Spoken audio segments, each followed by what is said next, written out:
मज़ार है हज़रत औरंगज़ेब आलमगीर रहमतुल्लाह अलैह की है। ये इनकी वसीयत थी कि मेरी मज़ार कच्ची रखना, मिट्टी की कब्र बनाना, उसके ऊपर जो पौधा है झाड़ सब्जे का लगाने का, यानी इसके अंदर जो काला बीज होता है इसको शरबत में फालूदे में डाल के पीते, ठंडा होता है। और ये इनकी ख्वाहिश थी कि मेरी मज़ार के ऊपर कोई गुम्बज नहीं बनाना, खुला रखना, सफ़ेद सादा प्लेन वाइट ऑर्डिनरी चादर डालना, जैसा कि मामूली गरीबों का कब्र होता है वैसे मेरी कब्र बनाना, कोई अमीरों को तरह रंगीन जरी या मखमल का कोई गुलाब भी इसके ऊपर नहीं चढ़ाने का। अब ये जो मार्बल का जाली वगैरह दिखाई दे रहा है, इसके पहले यहाँ पर इसी किस्म की ओरिजिनल लकड़ी की जाली थी, मिट्टी का फर्श था, लेकिन ये सब बाद में Lord Curzon viceroy of India के बहुत ही रिक्वेस्ट करने पर हैदराबाद के जो 7वें निजाम थे तो उन्होंने ये 1921 यानी 1921 में ये मार्बल का जाली और ये फर्श संगमरमर का बना दिए। अब ये जो पौधा बड़ा होता है इसको निकाल के छोटा पौधा लगाते हैं, पानी इसके अंदर हमेशा डालना पड़ता है और गलाफ वगैरह भी इसका हमेशा बदलते रहते हैं। इनकी आखिरी ख्वाहिश ये थी कि मेरी मज़ार जो है सिर्फ 14 रुपया 12 आने में बनाई जाए, क्योंकि उस जमाने के अंदर ये पूरे हिंदुस्तान के शहंशाह रहने के बाद ये अपने हाथ से टोपियां सीते थे,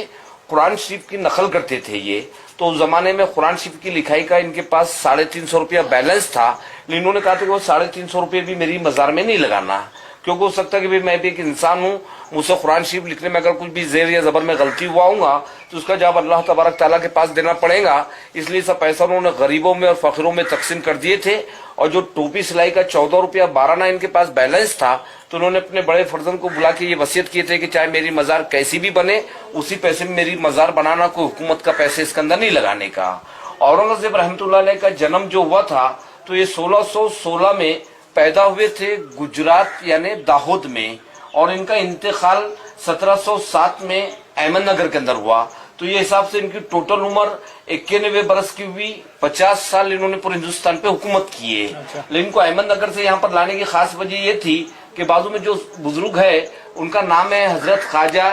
सैयद ज़ैनुद्दीन चिश्ती रहमतुल्लाह अलैह। ये औरंगज़ेब रहमतुल्लाह अलैह जिस टाइम जिंदा थे तो ये बुजुर्ग को पर्दा फरमा के 400 साल का जमाना हो गया था, लेकिन औरंगज़ेब साहब अपने दौरे हुकूमत में जब भी औरंगाबाद आते थे तो इन बुजुर्ग की मज़ार पे हाजिरी देते थे, तो उनको यहाँ पर एक दिली सुकून मिलता था। इसके लिए औरंगज़ेब ने इनको अपने गैबाना उस्ताद यानी पीर माने थे। सामने जो मार्बल का टूम है उसमें औरंगज़ेब साहब के बड़े फर्जंद है मोहम्मद आजम शाह की बीवी है आसिया बानो, जिन्होंने अपनी माँ की याद में बेबी का मकबरा औरंगाबाद में तामीर करवाए। अब ये सामने बोर्ड पे लिखा है हुवल हय्युल क़य्यूम,